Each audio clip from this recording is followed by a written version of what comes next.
स्वागत है दोस्तों आप लोगों का क्लास ऑक्साइड में। आज हम लोग पढ़ने वाले हैं सीबीएसई क्लास 9 हिंदी चैप्टर 1 से दुख का अधिकार। पिछले वीडियो में हम लोगों ने दुख का अधिकार से संबंधित शॉर्ट क्वेश्चन को देख लिया था। इस वीडियो में हम लोग दुख का अधिकार संबंधित लॉन्ग क्वेश्चन को देखने वाले हैं। तो चलिए शुरुआत करते हैं हमारे पहले क्वेश्चन से।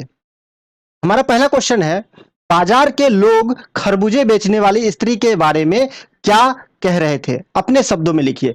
तो आप लोगों से एक चीज कहना चाहूंगा कि जब भी आप लोग आंसर लिख रहे हो तो यह अपने शब्दों में ही लिखोगे। अपने शब्दों में कहने का अर्थ यह है कि पहले आप उसे समझ लो, उसके बाद आप जो समझे हो उस तरह से आंसर दे सकते हो। तो यहाँ पे जो आंसर दिया गया है उसे पढ़िए, समझिए और उसके बाद अपने शब्दों में आंसर दीजिए। तो पहला जो क्वेश्चन है उसका आंसर हम लोग पढ़ लेते हैं। देखिए क्या हुआ था, यहाँ पे क्वेश्चन कहा जा रहा है कि स्त्री के बारे में क्या क्या कह रहे थे। वहां बहुत सारे लोग थे बाजार में, तो वे सभी स्त्री के बारे में बातें कर रहे थे, ताने दे रहे थे, कोई गालियां दे रहे थे। तो सभी अलग अलग तरह के बातें कर रहे थे। तो एक व्यक्ति कह रहे थे कि जो बुढ़िया है कितनी बेहया है, जो अपने बेटे के मरने के अगले ही दिन खरबूजे बेचने चली आई। दूसरा व्यक्ति कहता है कि जिसकी जैसी नीयत होती है अल्लाह वैसी ही उनको बरकत देते हैं। फिर अगले ही व्यक्ति कहते हैं कि इन लोगों के लिए धर्म, कोई रिश्ते मायने नहीं रखते हैं, बेटा बेटी, लगम खुशाई, है ना, इनके लिए धर्म, इनके लिए कुछ नहीं है, सब एक रोटी का टुकड़ा है। अर्थात रोटी के टुकड़े के लिए यानी कि अपने भूख मिटाने के लिए सब कुछ करते हैं। इनका धर्म जो है, इनका रिश्ते नाते जो है सब रोटी है, अनाज है, बस। तो इस तरह की बातें जो है लोग कर रहे थे। अगला क्वेश्चन हम लोग देख लेते हैं। अगला जो क्वेश्चन है, पास पड़ोस की दुकानों से पूछने पर लेखक को क्या पता चला? कि लेखक जो है बाजार में महिला को रोता हुआ देख करके उनसे पूछना तो चाहते थे, लेकिन उनका वस्त्र जो है उनके बीच में अड़चन बन गया था। इसीलिए वह पास पड़ोस के व्यक्ति से पूछते हैं तो पता चलता है कि महिला का एक बेटा था 23 वर्ष का, जिसकी मृत्यु हो चुकी थी और इसी वजह से वह महिला जो है रो रही है। तो उनके दुख का पता लेखक को चल जाता है। अगला क्वेश्चन है, लड़के को बचाने के लिए बुढ़िया ने क्या क्या उपाय किया? तो बुढ़िया ने अपने बेटे को बचाने के लिए सबसे पहले क्या की थी? ओझा को बुला लाई, झाड़ फूक करवाई, तरह तरह के कार्य किए, दान दक्षिणा दी और घर में जितना अनाज था सब कुछ तो दान दे दी थी। और लास्ट में शोक विलाप भी मनाई, लेकिन कुछ उपाय नहीं हुआ था और अंत में उसके पुत्र की मृत्यु हो गई। हमारा अगला क्वेश्चन है, लेखक ने बुढ़िया के दुख का अंदाजा कैसे लगाया? लेखक क्या करते हैं, उस बुढ़िया के दुख का अंदाजा लगाते हैं एक संभ्रांत महिला से। अपने पास पड़ोस, उसके पास पड़ोस में जो एक महिला का पुत्र मर चुका था, तो उसने किस तरह से शोक मनाया और ये गरीब महिला किस तरह से शोक मना रहे हैं, दोनों के दुख का अंदाजा लगाते हैं। कि एक के दुख मनाने के लिए तो समय नहीं है, लोग ताने दे रहे हैं, ऐसा समझ रहे हैं कि इन्हें दुख मनाने का अधिकार ही नहीं है। और एक दूसरी महिला जो अमीर महिला है उसके लिए पर्याप्त समय था, वह 2.5 महीने तक बेड पर पड़ी रही, उसके लिए नौकर लगाए गए थे, उनके लिए डॉक्टर लगाया गया था। दोनों के दुख को मनाने का जो अधिकार है वो अलग अलग है। इसीलिए लेखक अंदाजा लगाते हैं कि दुख मनाने के लिए भी क्या सहूलियत चाहिए या दुख मनाने का अधिकार जो है समान नहीं है। इस तरह की बातें सोचते हैं और दुख का अंदाजा लगाते हैं। हमारा अगला क्वेश्चन है, इस पाठ का शीर्षक दुख का अधिकार कहां तक सार्थक है? पाठ का जो नाम रखा गया, टाइटल रखा गया है दुख का अधिकार, यह क्यों रखा गया है? तो आप जब कहानी पढ़ोगे तो आपको पता चलेगा कहानी के अंदर में दुख का अधिकार क्यों कहा गया है। क्योंकि दुख जो है यहाँ इर्द गिर्द घूमता है, कहानी के चारों तरफ घूमता ही रहता है। क्योंकि शुरुआत में ही जब लेखक बाजार जाते हैं तो वहीं पे देखोगे कि महिला एक रो रही है, अपना दुख मना रही है, शोक मना रही है। फिर जब आगे चलते हैं कहानी में तो वहां फिर लेखक क्या करते हैं, दुख का अंदाजा लगाते हैं, किसी संभ्रांत महिला के दुख के बारे में बताते हैं। तो इस तरह से पूरा कहानी जब आप पढ़ोगे तो देखोगे कि दुख का अधिकार के बारे में बात किया जा रहा है कि एक गरीब महिला के लिए दुख मनाने का अधिकार अलग कैसे है और एक अमीर महिला के दुख का मनाने का जो अधिकार है वह अलग कैसे है।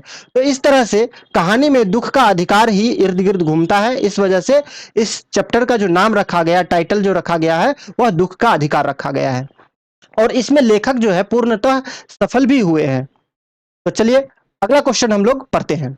हमारा अगला क्वेश्चन है, जैसे वायु की लहरें कटी हुई पतंग को सहसा भूमि पर नहीं गिर जाने देता, उसी तरह खास परिस्थिति में हमारी पोशाक हमें झुक सकने से रोके रहती है। इसका हम लोग को भाव स्पष्ट करना है। कहने का अर्थ क्या है कि देखिए, कहानी में लेखक शुरुआत में ही पोशाक के बारे में वर्णन करते हैं कि जो हमारा जो पोशाक है, वह क्या करते हैं, खास परिस्थिति में लोगों का सामाजिक आर्थिक स्थितियों का पता लगाते हैं।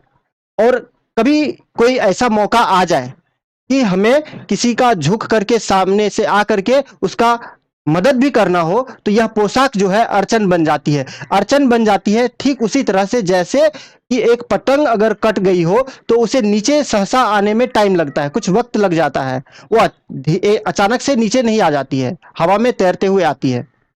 तो इस वजह से लेखक कहते हैं कि जो हमारा जो पोशाक है, ठीक उसी तरह अचानक से किसी की मदद हम जाकर के नहीं कर देते हैं, यह पोशाक जो है अड़चन बन जाती है। यहाँ लेखक क्या करते हैं, अमीरी और गरीबी का फर्क को दिखाने का प्रयास करते हैं, समाज पर एक व्यंग भी करते हैं। हमारा अगला क्वेश्चन है, इनके लिए बेटा बेटी लगम खुशाई धर्म ईमान सब रोटी का एक टुकड़ा है। ये कोट जो है इसका भाव स्पष्ट करना है। यहाँ पे एक सज्जन जो है महिला से कहते हैं।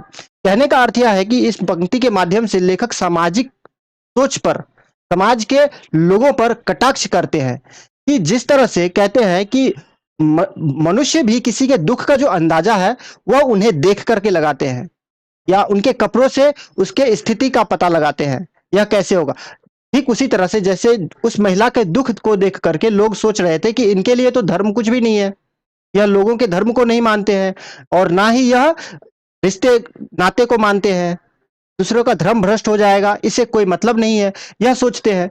और इसीलिए ताने दे रहे होते हैं और कहते हैं कि इनके लिए ना रिश्ते मायने हैं, ना धर्म मायने रखते हैं, इस तरह की बातें सब कह रहे थे।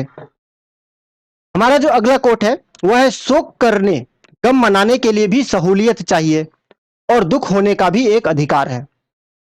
यह लेखक कहते हैं, जब अंत में आप कहानी पढ़ोगे तो लेखक कहते हैं कि शोक मनाने के लिए यानी कि दुख मनाने के लिए भी सहूलियत चाहिए या पैसे चाहिए, अमीर होना पड़ता है, दुख होने का भी एक अधिकार होता है, जिस तरह से कहानी में बताया गया है। इसमें लेखक क्या बताते हैं, सामाजिक भेदभाव को दिखाने का प्रयास करते हैं कि किस तरह समाज में अमीरी और गरीबी जन्म लेता है और उसमें एक मनुष्य मजबूर हो जाता है कि इतना मजबूर हो जाता है कि अपना शोक भी नहीं मना पाता है।